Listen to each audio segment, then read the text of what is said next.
The containment doors opened. The predator roared loud enough to rattle the arena glass. Alien weapons came up instantly. The human stepped forward and reached for a stethoscope. The sound filled the chamber like a physical force, a pressure that pressed against the chest and made the air vibrate. The arena had been carved deep into the station's core, wrapped in layers of reinforcement designed to survive catastrophic failure, yet the roar still set warning lights pulsing along the blast shields. The transparent barrier between the floor and the observation galleries shimmered as energy fields thickened in response. At the center of the arena, the Araxian cleaver beast hauled against its restraints. It was enormous, larger than most ground vehicles used by the Coalition, its body encased in overlapping armor plates that looked grown rather than manufactured. Each plate bore scars and stress fractures, evidence of past violence and containment alike. Thick restraint chains anchored the creature at 4 points, each link threaded with suppression fields that hummed loudly as the beast strained forward. The sound of metal under stress echoed through the chamber, sharp and unsettling. Alien officers lining the gallery stiffened, claws tightening on weapon grips, as targeting systems locked onto the arena floor. Several flinched despite themselves when the predator slammed forward again, its weight crashing against the restraints hard enough to make the deck shudder. From a raised platform overlooking the arena, the Coalition speaker extended one upper limb in a broad, deliberate gesture. "Observe," he announced, his voice amplified and translated into a dozen languages at once. "This organism represents the final answer to resistance." Another roar tore from the predator's throat, louder than the last, raw and uneven. Saliva sprayed against the energy field. Its head swung from side to side, as if searching for something to destroy. "This creature has erased entire settlements," the speaker continued. "Fortifications failed. Evacuation failed. Diplomacy failed. Where it was deployed, opposition ended." Murmurs of approval rippled through the alien ranks. To them, the meaning was clear. Power proven through fear. Control demonstrated through suffering. The human delegation stood apart, clustered behind a secondary barrier closer to the arena floor. They carried no visible weapons, no armor, no ceremonial markings. Observers, not challengers. Their presence had been tolerated as a formality, a concession to interspecies protocol rather than a gesture of trust. Dr. Maya Chen stood near the front. She did not react to the roar. She did not watch the chains or the weapons. Her eyes were fixed on the predator's chest. She noticed the asymmetry first. One side of the chest expanded a fraction of a second later than the other. She noticed the hitch between breaths, the way each inhale seemed to catch before forcing its way in. The claws, hooked and lethal, twitched erratically against the arena floor, not in coordinated strikes, but in uneven spasms. Her scanner hummed softly in her hand as she activated it, running it along the transparent barrier. The readouts flickered, struggling to interpret unfamiliar biology, but the trends were unmistakable. Stress indicators were extreme. The predator reared again, slamming its armored forelimbs against the restraints. Alarms chimed as sedation levels dipped further. The Coalition speaker let out a sound of approval. "You see," he said, "even bound, it seeks destruction." Maya frowned. "That's not aggression," she murmured. The human ambassador beside her shifted uneasily. "Doctor," he said under his breath, "remember our role here." Maya barely heard him. She leaned closer to the barrier, eyes narrowing as she focused on a dark discoloration beneath one of the armor seams near the creature's shoulder. The patch pulsed faintly with each labored breath, the tissue beneath visibly inflamed. She straightened and raised her voice. "How long has it been restrained like this?" The question cut through the chamber more sharply than any alarm. For a moment, there was silence. Then laughter broke out across the Coalition gallery, sharp and dismissive. "How long?" the speaker repeated. "Time is irrelevant. It is contained." Maya did not smile.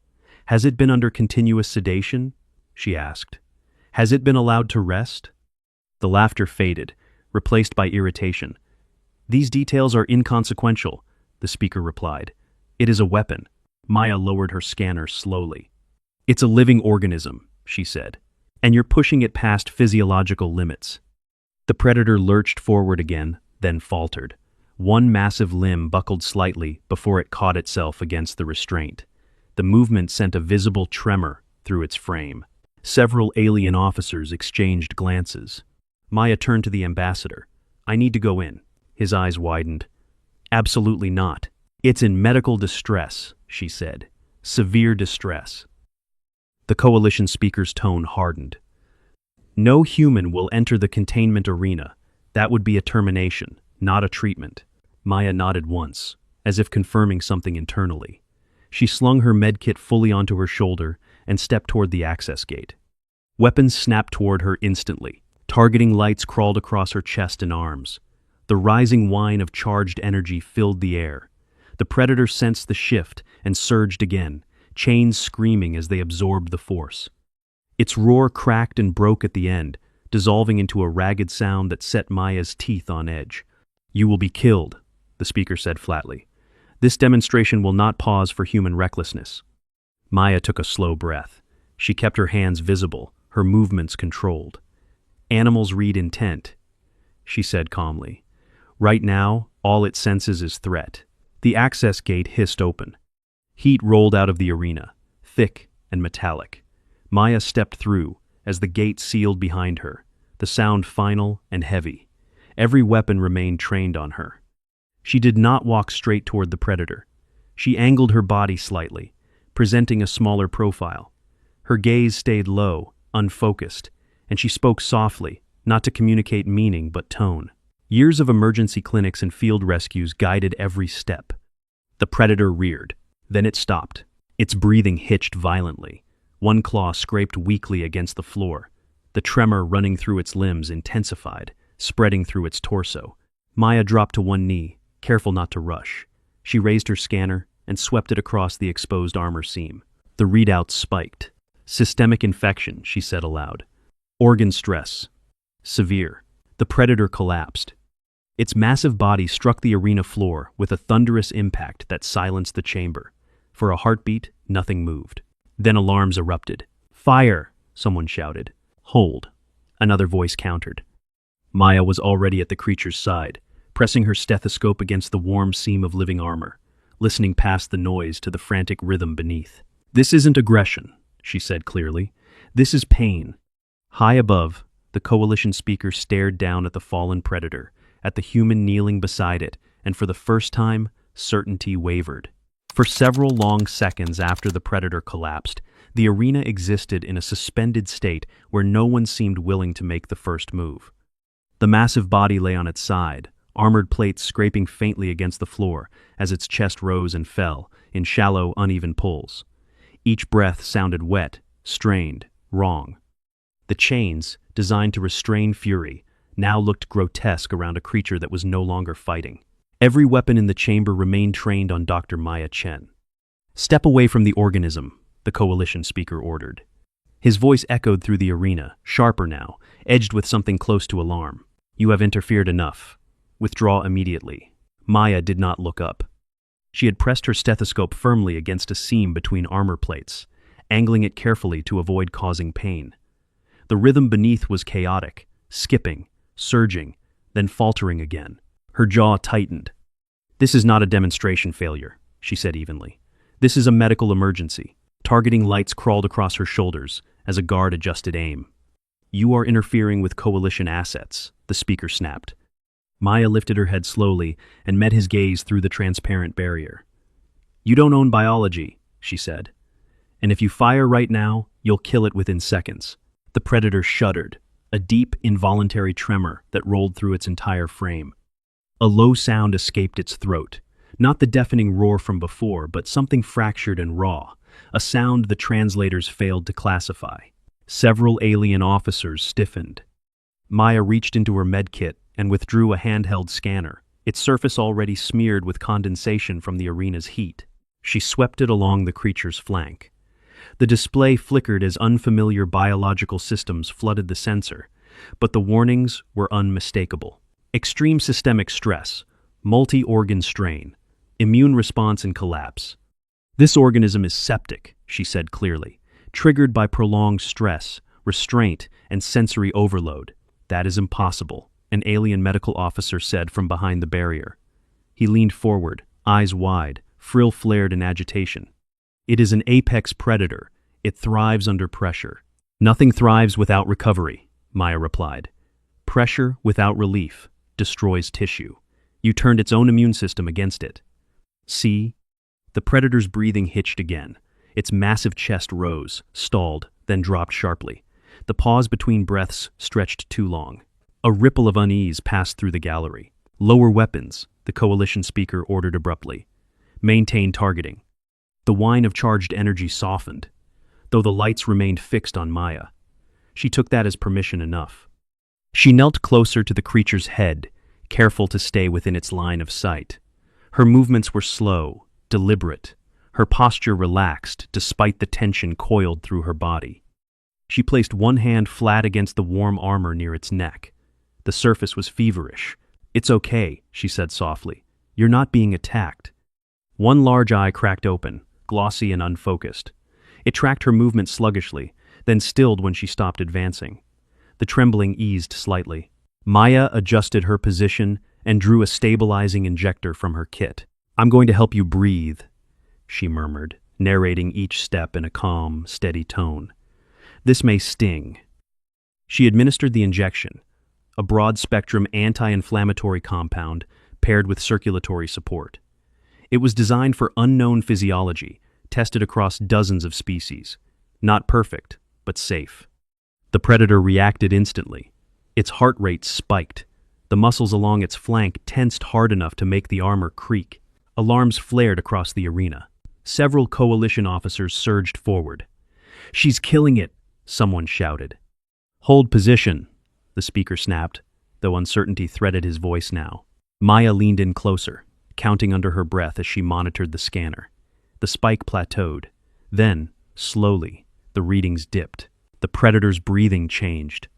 The harsh, uneven gasps softened into deeper pulls of air. The long pauses shortened. The chest began to move with something approaching rhythm. That should not be happening, the alien medical officer whispered. It should, Maya replied without looking up. You just never allowed it. She followed with fluids, careful to pace delivery to avoid shock. Sweat trickled down her spine as she worked, her focus absolute. The predator shifted weakly, one forelimb dragging across the floor with a scraping sound. Instead of retreating, Maya adjusted her position, keeping herself clear while maintaining proximity. She did not break eye contact. Easy, she said. I know it hurts. The creature's movement slowed. Its head sank back against the floor with a heavy thud. The tremor in its limbs faded to a faint quiver. The scanner chimed softly, core temperature decreasing, heart rhythm stabilizing. Silence swept the gallery. Weapons lowered fully, one by one, until none remained trained on Maya. This outcome is unprecedented, the medical officer said. He stepped closer to the barrier, staring at the data. Infection markers are dropping. The coalition speaker said nothing. His gaze remained fixed on the arena floor, on the human kneeling beside the creature he had called a weapon minutes earlier. Maya continued working, checking circulation and adjusting restraint tension where she could reach safely. These chains are cutting off blood flow, she said. You're worsening the damage. They are necessary, the speaker replied automatically. They're lethal, she countered. A long pause followed. Reduce restraint tension by 20%, the speaker ordered. The chains slackened with a heavy clank. The predator exhaled deeply, a sound that vibrated through the floor. Its massive body settled more fully into the deck, no longer braced against constant pain. Maya felt a gentle pressure against her forearm. She froze. Slowly, she looked down. The predator's head had shifted closer. One armored ridge brushed her sleeve, tentative, uncertain. The eye watching her blinked once, slowly. Gasps rippled through the gallery. That behavior is unrecorded, the medical officer said in disbelief. Maya allowed herself a small, tired smile. Pain makes monsters, she said quietly. Relief reveals what's underneath. She administered another measured dose, then sat back on her heels, monitoring the vitals. The crisis had passed, though recovery would be long. The predator lay still, breathing deeply, no longer roaring, no longer fighting. For the first time since the containment doors had opened, the arena did not feel like a battlefield. It felt like a hospital. High above, The Coalition speaker realized something fundamental had shifted. The creature meant to terrify had become evidence, and the human kneeling beside it had changed the nature of the room without firing a single shot. The arena remained sealed. No alarms sounded now. No weapons hummed. The silence that filled the vast chamber was not the brittle quiet of fear, but something heavier, unsettled, as if the structure itself were waiting for instructions it had never been designed to receive. The Araxian cleaver beast slept. Its massive body lay stretched across the reinforced floor, chains loosened enough to prevent circulatory damage, while still satisfying Coalition safety protocols. Each breath lifted its armored chest in a slow, steady rhythm. The harsh rasp that had defined its presence earlier was gone, replaced by deep inhalations that resonated softly through the deck. Dr. Maya Chen sat a short distance from the creature's head, her back straight despite the ache settling into her muscles.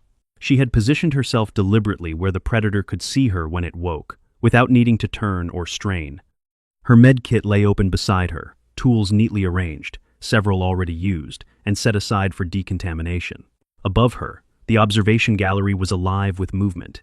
Coalition analysts crowded around data displays, pulling up streams that contradicted centuries of doctrine.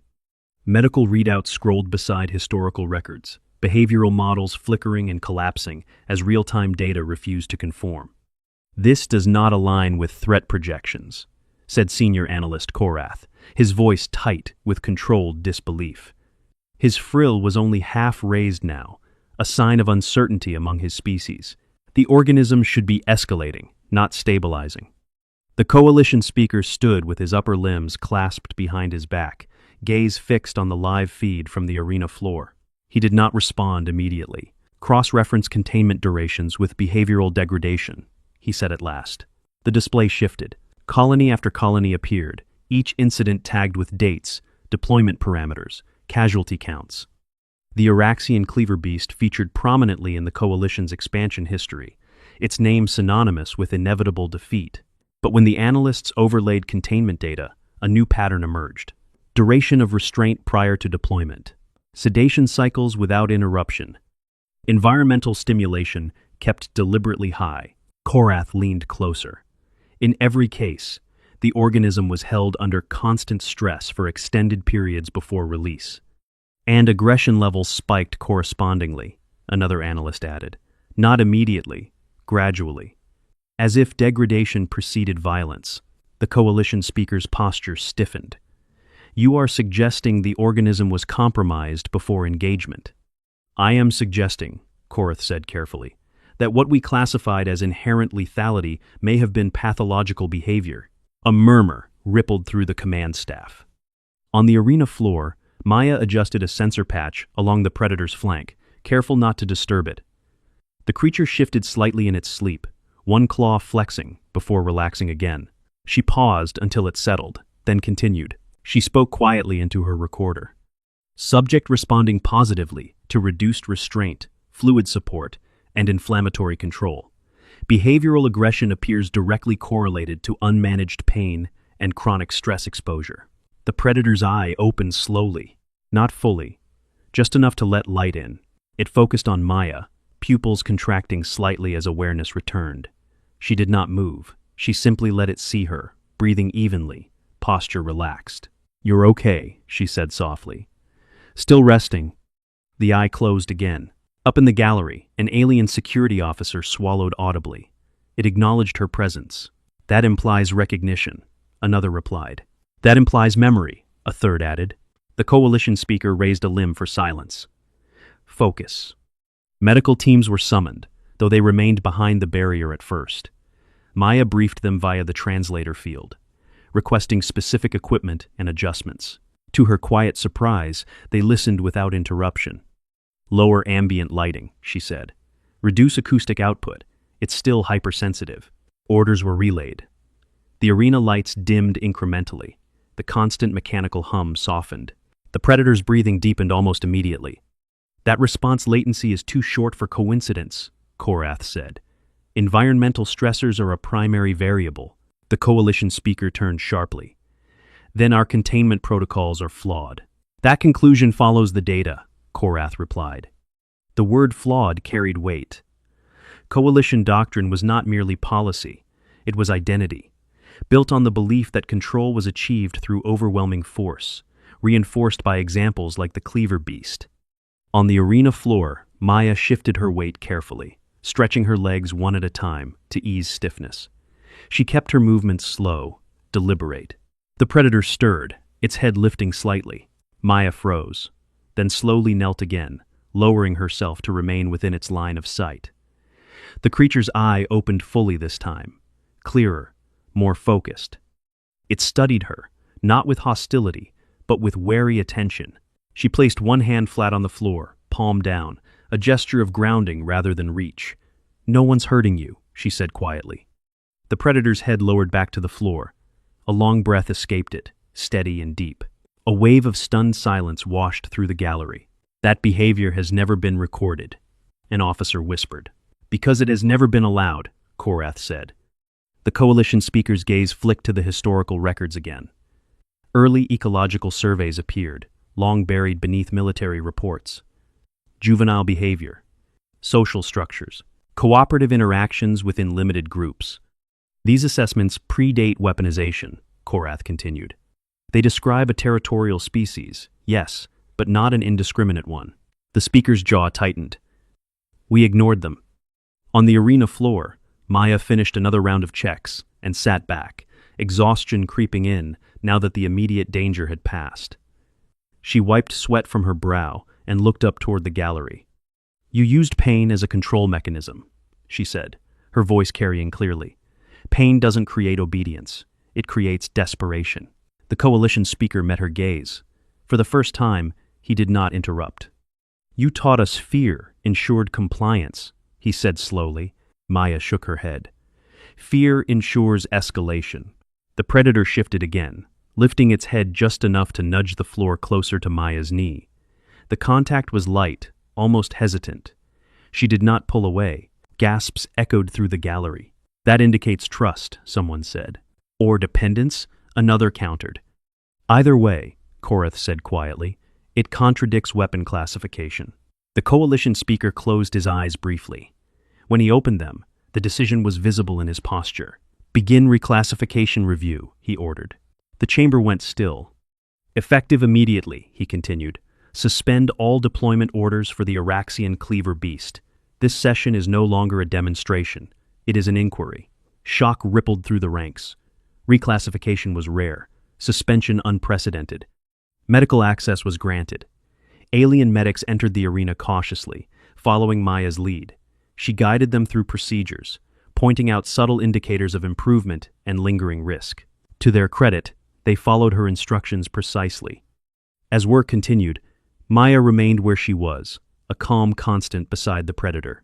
The creature slept again, deeply now, its massive frame finally at rest. Above them, doctrine cracked, not with violence, but with evidence. The coalition had built its authority on fear, and a human veterinarian had dismantled it by listening to a heartbeat.